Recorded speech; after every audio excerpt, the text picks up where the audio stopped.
할렐루야. 6월의 첫날 새벽 예배를 우리 하나님께 올려드리겠습니다. 주여 나를 가르쳐 찬양하겠습니다.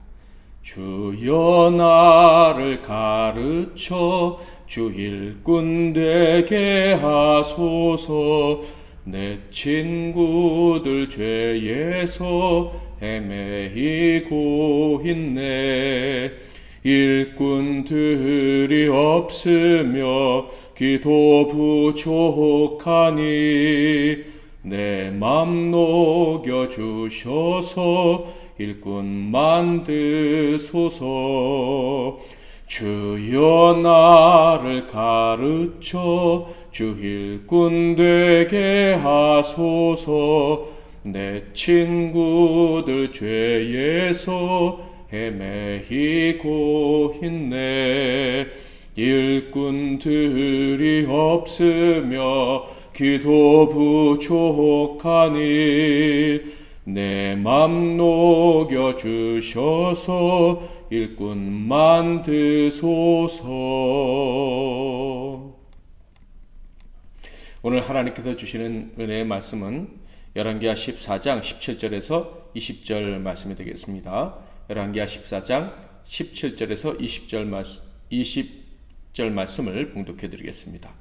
이스라엘의 왕 요아스의 아들 요아스가 죽은 후에도 유다의 왕 요아스의 아들 아마스야가 15년간을 생존하였더라. 아마스야의 남은 행적은 유다 왕 역대지략에 기록되지 아니하였느냐? 예루살렘에서 무리가 그를 반역한 고로 그가 라기스로 도망하였더니 반역한 무리가 사람을 라기스로 따라 보내 그를 거기서 죽이게 하고 그 시체를 말에 실어다가 예루살렘에서 그의 조상들과 함께 다윗성에 장사하니라. 오늘은 우리는 무엇을 바꿀 수 있을까? 우리는 무엇을 바꿀 수 있을까? 라는 제목으로 하나님 말씀을 상고하겠습니다. 오늘은 대한민국의 지방선거일이죠. 많은 대한민국 국민들은 이 선거를 통해서 많은 것을 바꿀 수 있을 것이다 라고 기대를 할 것입니다. 나라의 많은 잘못된 것들이 개혁되어 더 살기 좋은 나라가 되기를 바라면서 이를 위해 내가 투표권을 행사해야 된다라고 하면서 투표장으로 가겠죠. 여기서 우리는 좀 본질적인 생각을 해보았으면 합니다. 우리 삶에서 느끼는 불만족을 우리를 대표하라고 세운 이 정치인들 때문에 느끼는 것일까? 정치인들이 바로 된다면 우리의 삶의 불만족은 사라질까? 이런 좀 본질적인 질문을 해봤으면 좋겠습니다. 결단코 그렇지 않다고 저는 단언할 수가 있습니다. 만약 우리에게 100% 만족스러운 지도자가 있어서 그들이 나라를 바르게 다스린다면 물론 그렇지 못할 때보다 우리는 조금 더 만족을 누릴 수는 있겠죠. 그러나 우리 인간의 만족이라는 것이 단순히 물질적이거나 인간관계, 정치관계 이런 데서만 오는 것이 아니지 않습니까? 그래서 아주 훌륭한 정치인이 세워지고 또 정치가 펼쳐진다고 해도 심지어 다윗 시대와 같은 때가 주어진다고 해도 우리 인간들은 절대적인 고통에서 벗어날 수가 없습니다. 그 이유가 무엇입니까? 본질적으로 사람은 영적인 존재인데다가 또한 죄인이기 때문에 그렇습니다. 그래서 늘 죄와 함께하죠. 죄와 싸우지만 죄에 번번이 지면서 살아갑니다. 그 결과로 진정한 만족을 누릴 수도 없고 모든 것이 평안한 때에도 고통하며 살아가게 됩니다. 이것은 신자간이라도 알 수가 있어요. 인생을 조금만 깊이 생각하면 다 인정할 수밖에 없는 진리입니다. 그래서 불교에서조차도 인생을 고다, 고통이다 라고 얘기를 하는 거예요. 자, 그렇다면 선거로 세상을 바꿀 수 있다는 거, 정치 지도자를 통해서 진정한 행복을 누릴 수 있다는 것이 허상에 가까운 말이라고 한다면 영적 개혁, 종교 개혁을 통해서 세상을 새롭게 하려고 하는 것은 정말로 진정한 만족에 우리를 이끌 수 있을까? 오늘은 세상적인 방법에서의 개혁이 아니라 영적인 개혁을 위해 노력했을 때 그 결과가 어떻게 될 것인가에 대해서 좀 생각해보는 시간을 가졌으면 좋겠습니다. 즉 종교개혁, 그것은 정치개혁과는 달리 세상을 제대로 바꿀 수 있고 사람을 정말로 행복으로 이끌 수 있는 것인가? 물론 쉽게 생각한다면 당연히 그럴 것이다 라고 우리 성도님들은 말하고 싶을 거예요. 대표적인 종교개혁엔 루터와 칼빈의 그런 중세 시대를 마무리하는 그런 종교개혁이 있었죠. 분명 그들의 종교개혁은 가치가 있고요. 세상을 변하게 한 것은 사실입니다. 그렇지만 좀 더 큰 그림으로 본다면 조금 생각이 달라질 수도 있어요. 칼빈과 루터의 종교개혁의 결과들과 그 영향에 대해서 상식적으로 또 역사적인 관점에서 좀 생각해 본다면, 또 신앙적인 관점에서도 본다면 말씀 중심, 하나님 중심으로 교회가 돌아설 수 있었다라는 면에서 참 의미가 있는 거예요. 믿음으로 구원을 얻는 진리를 밝혀줌으로 말미암아 억압됐던 데서 사람들을 해방시키고 자유를 누리고 살게 해주었습니다. 그런데 조금 지나고 나니까 그 자유가 의식을 발달하고 인문학도 발전시키고 과학도 발전시키고 산업도 발전시키긴 했는데, 그래서 생활의 풍요와 신문제 타파도 가져오기도 했는데, 그런 발전을 통해서 빈익빈 부익부가 심화가 되고 물질 만능주의라는 부작용을 심화시킨 부분도 있습니다.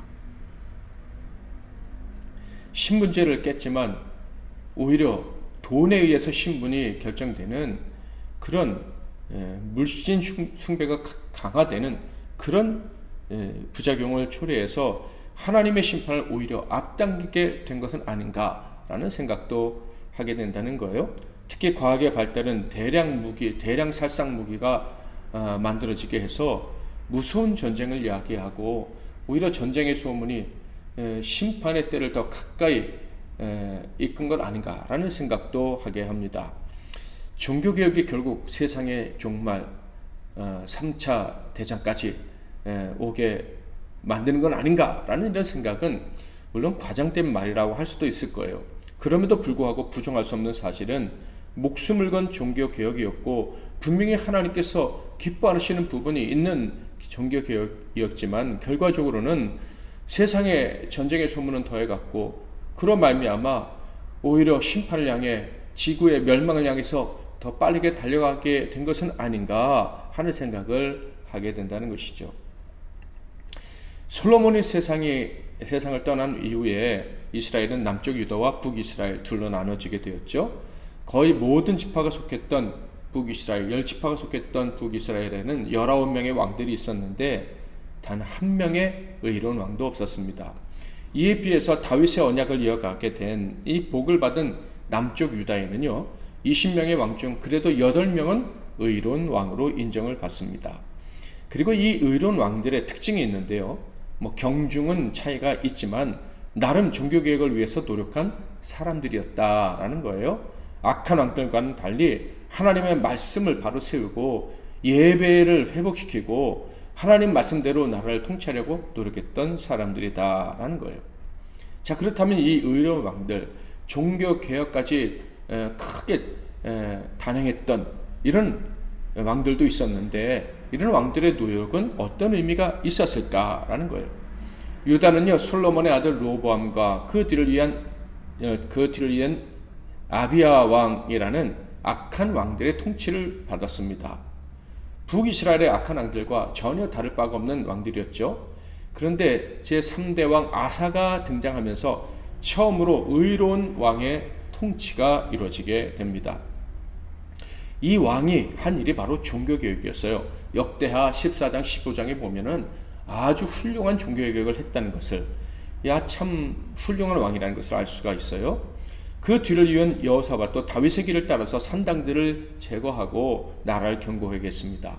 그런데 그가 아합과 사돈관계를 맺는 실수를 범했고요. 그 결과가 나라가 타락하게 됐는데 계속해서 악한 왕들이 나오고 심지어 제7대 왕은 아합의 딸 아달랴가 되고 말았어요. 그러니까 이 유다의 영적인 그 다음에 사회적인 이 피폐함은 말로 닿을 수 없게 되었죠. 그렇지만 그 아달랴를 뒤이은 요아스, 하나님의 은혜로 말미암아 왕이 된 이 요아스는요, 그를 뒤를 이은 아마시아, 우시아 왕들과 함께 종교 개혁을 하면서 11대 요다방과 함께 4명의 의로운 왕이 계속해서 등장하면서 나라가 회복이 되게 됩니다. 자, 그런데 이 왕들의 이야기를 보면서 이상한 점이 있는데, 이렇게 종교 개혁을 위해 힘쓰고 나라를 말씀대로 통치를 했던 왕들의 마지막이 다 하나같이 아름답지 못했다라는 거예요. 처음으로 대대적으로 종교개혁을 했던 아사는요, 중병에 걸려 죽게 되는데요. 그가 병에 걸리기 전 말년에 하나님이 아닌 아람을 의지했다는 그런 선견자 하나나의 이 책망을 듣고 회개한 것이 아니라 그를 옥에 가두고 그와 같은 의로운 사람들을 괴롭혔고요. 또 병에 걸렸을 때는 하나님의 도움을 구하지 않았다가 그냥 그 병으로 죽게 됩니다. 또한 아달랴의 칼을 피하고 왕이 된 요아스 역시 성전을 수리하는 등 개혁에 박차를 가했던 훌륭한 왕이었지만 결국 신복들에게 살해를 당하게 됩니다. 성경은요, 그가 말년에 아람왕 하사엘의 공격을 받자 하나님께 도움을 구하는 대신에 성전 기물을 하사엘에게 바쳤다. 성물을 함부로 아람왕 이방의 왕에게 바쳤다라고 기록하고 있어요. 열왕기하 12장 18절에 보면 유다의 왕 요아스가 그의 조상들 곧 조상들 유다왕 여호사밧과 여호람과 아하시아가 구별하여 드린 모든 성물과 자기가 구별하여 드린 성물과 여호와의 성전 곡간과 왕국에 있는 금을 다 가져다가 아람왕 하사엘에게 보냈더니 하사엘이 예루살렘에서 떠나갔더라. 그리고 그의 아들 아마시아는 또 어땠습니까? 그는 자기 아버지를 살해한 신복들을 처형했지만 그 신복들의 자녀들은 건드리지 않았습니다. 바로 율법을 지키기 위해서였어요. 열왕기하 14장 5절 6절 나라가 그의 손에 굳게 섬에 그의 부왕을 죽인 신복들을 죽였으나 왕을 죽인 자의 자녀들은 죽이지 아니하였으니 이는 모세의 율법책에 기록된 대로 함이라. 곧 여호와께서 명령하여 이르시기를 자녀로 말미암아 아버지를 죽이지 말 것이요 아버지로 말미암아 자녀를 죽이지 말 것이라. 오직 사람마다 자기의 죄로 말미암아 죽을 것이니라 하셨더라. 그러니까 아마사 역시 하나님 말씀대로 나라를 다스리려고 애썼던 선한 왕이었다라는 거예요. 그래서 복을 받아서요, 에돔과의 전쟁에서도 크게 승리를 거두게 됩니다. 그런데 그 역시 에돔과의 전쟁에서 승리한 후에 교만해져서 실수를 범하게 돼요. 그래서 결국 이스라엘과 전쟁을 치르고 그 전쟁에서 크게 패해서 반역자들에게 그 역시 죽임을 당하게 됩니다. 에돔과의 전쟁 이후에 그는 에돔과 전쟁을 할 때 군사가 부족하니까 동맹을 맺었던 이스라엘 군사 10만을 은 100달란트를 주고 사게 됩니다. 그런데 하나님의 은혜로 승리를 했고요. 이 북이스라엘 10만은요, 전투에 참여하지를 못했습니다. 그래서 화가 나서 유다 성읍을 습격을 했죠. 이 문제를 해결하기 위해서 북이스라엘과 대화하는 중에 결국 전쟁을 치르게 되고 이 전쟁에서 크게 패하고 반역까지 당해서 죽임을 당하게 된 거예요. 그러니까 이 개혁적인 왕들이 하나같이 비참한 최후를 맞이하게 되었다. 이런 질문은요, 유명한 종교개혁으로 유명한 히스기야, 요시아 이르섯에 대해서도 살펴볼 때도 다르지 않다는 것을 발견하게 됩니다.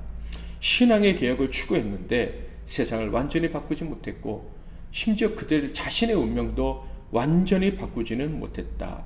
나아가 하나님이 예언하셨던 그 재앙, 이스라엘 남쪽 유다의 멸망도 막지 못했다라는 거예요. 그러니까 이 사실을 보면 이런 생각마저 들어요.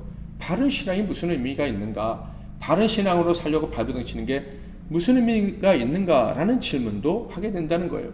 그런데 더 놀라운 것은 성경은 이런 질문을 하도록 내버려 둔 것 같아요. 그렇게 바르게 살려고 했던 그 왕들의 마지막에 그 비참한 모습을 하나도 감추지 않고 성경에 그대로 기록했다라는 것을 볼 때 그런 질문을 하도록 내버려 둔 것 같다라는 생각을 하지 않을 수가 없는 거예요. 그렇다면 왜 그렇게 했을까? 이 질문에 대한 답을요, 말세라고 부르는 지금의 때와 비교해 보면, 대비해 보면 조금은 답을 얻을 수 있지 않을까라는 생각을 하게 됩니다. 그것이 무엇입니까? 첫째, 인간의 노력으로 말미암은 종교개혁은 모든 것을 바꿀 수 없고 완전할 수도 없다라는 것입니다. 종교개혁을 위해서 애쓰는 것 결코 나쁜 것이 아니고 하나님이 기뻐하시는 거예요. 그래서 심판을 조금은 미룰 수는 있지만 하나님의 심판을 막을 수는 없다라는 거예요. 왜요? 인간이 지은 죄가 너무나도 크고 종교개혁을 한다고 애를 쓰는 그 사람들 역시도 하나님 앞에서 부족한 죄인들이기 때문이다라는 거예요.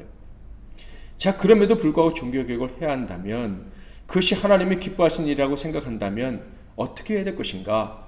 바로 다른 사람을 개혁시키기 전에 자기 자신을 개혁해야 한다는 것이고, 그리고 그 개혁을 끊임없이 계속되어야 한다는 거예요. 이스라엘의 남쪽 유다의 왕들은 종교개혁을 위해 애썼는데 마지막까지 누구보다 자기 자신을 개혁하는 일에 미흡했음을 우리는 발견하게 됩니다. 그래서 그들의 위대한 업적을 이뤘음에도 불구하고 마지막까지 다윗처럼 종교개혁을 계속해서 감행하지 못했기에, 자신의 개혁을 시행하지 못했기에 비참한 최후를 맞이하게 된 거예요. 그러므로 우리는 종교개혁을 위해 애써야 될 뿐만 아니라 자기 자신의 개혁을 위해서 끝까지 긴장을 놓치지 말아야 된다는 것을 기억해야 할 것입니다. 개신교회를 다른 말로 리폼드 처치, 개혁교회다 이렇게 부르는데요. 한 번 개혁되었으니까 완성된 교회다 이런 뜻이 아니라 계속해서 개혁되어져야 되는 교회다 이런 뜻입니다. 선거날을 맞이해서 우리는 개혁을 꿈꾸고 또 나라가 잘 되기 위해서 기도해야 될 필요는 있습니다. 그러나 쉽게 인간의 방법으로 세상을 바꿀 수 있다는 이런 헛된 생각은 오늘 선거날을 맞이해서 말씀에 비추어보면서 다시 한번 버렸으면 좋겠습니다. 함부로 세상이 쉽게 바뀔 수 있다고 생각하는 것은 너무나도 교만한 마음입니다. 세상은 나의 의로움 혹은 어떤 영웅의 등장으로 인해서 개혁되어지고 새롭게 되어지는 것이 아닙니다. 우리가 아무리 위대한 사람이 되고 또 위대한 사람들이 나타나도 결국 세상은 심판을 향해 달려갈 수밖에 없는 그런 비참한 존재임을 절대 잊지 말고 겸손하게 심판의 때를 기다리는 저와 여러분이 되어야 할 것입니다. 심판을 막을 수는 없지만 그 날을 조금이라도 미루고 그 심판이 임했을 때 하나님의 심판의 날에 살아남기 위해서 하나님 앞에 겸비하게 서는 우리 자신과 이웃들이 되기 위해서 노력을 해야 할 것입니다. 그리고 심판은 반드시 오지만 그날까지 우리는 계속해서 개혁을 해서 그 심판 날에 살아남아야 된다는 것도 우리가 기억해야 할 것입니다. 내가 먼저 개혁되어지는 그런 은혜가 있기를 바라고요. 끝까지 개혁하며 나아가는 저와 여러분 그리고 우리 교회가 되기를 바랍니다. 개혁을 위해 했을 뿐만 아니라 마지막까지 개혁을 하면서 살아가므로 마지막 심판날에 하나님 앞에 부끄럽지 않게 서는 저와 그리고 우리 교회 모든 성도들이 다 되기를 바라고, 이런 우리의 노력이 이 세상을 조금이나마 행복하게 만들고 많은 사람들을 구원에 이르게 할 수 있기를 주님의 이름으로 소망합니다. 기도하겠습니다. 말씀 붙잡고 기도하시고 승리하시는 하루 되시길 바랍니다. 하나님 아버지, 우리가 죄인이기에 우리는 결코 완전하다고 자랑할 수가 없는 자들임을 다시 한번 깨닫게 해주시니 감사합니다. 그러기에 마지막 날까지 겸손하며 마지막 날까지 십자가 앞에서 겸비해야 됨을 주님 앞에 고백합니다. 끝날까지 계속해서 개혁되어지는 우리 모두가 되게 하옵소서.